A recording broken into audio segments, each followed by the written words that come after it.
आपण वटपौर्णिमा का साजरी करतो? फक्त पतीच्या दीर्घायुष्यासाठी? की यामागे एक सुंदर शास्त्रीय कारणही आहे? आपल्या पूर्वजांनी प्रत्येक सणामागे निसर्गाशी जोडलेला एक संदेश दिला आहे. वडाचं झाड हे दीर्घायुष्य, स्थिरता आणि जीवनशक्तीचे प्रतीक मानलं जातं.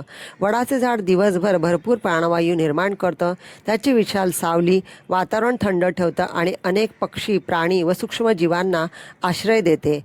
त्यामुळे अशा वृक्षाचे संरक्षण व्हावे म्हणून आपल्या पूर्वजांनी त्याला धार्मिक महत्त्व दिलं. वटपौर्णिमेला झाडाभोवती प्रदक्षिणा घालणं म्हणजे निसर्गाबद्दल कृतज्ञता व्यक्त करणं, प्रार्थना करणं आणि आपल्या मनाला सकारात्मक संकल्प देणं. श्रद्धा मनाला शक्ती देते आणि सकारात्मक विचार आपल्या कृतीमध्ये बदल घडवतात. म्हणूनच वटपौर्णिमा ही केवळ पूजा नाही, तर निसर्ग संवर्धन, कुटुंबातील नात्यांची जपणूक आणि निरोगी संतुलित जीवन जगण्याची प्रेरणा आहे. आपल्या परंपरा अंधश्रद्धा नाहीत, त्या समजून घेतल्या तर त्यामागे विज्ञान, संस्कृती आणि जीवनाचं सुंदर तत्त्वज्ञान दडलं आहे.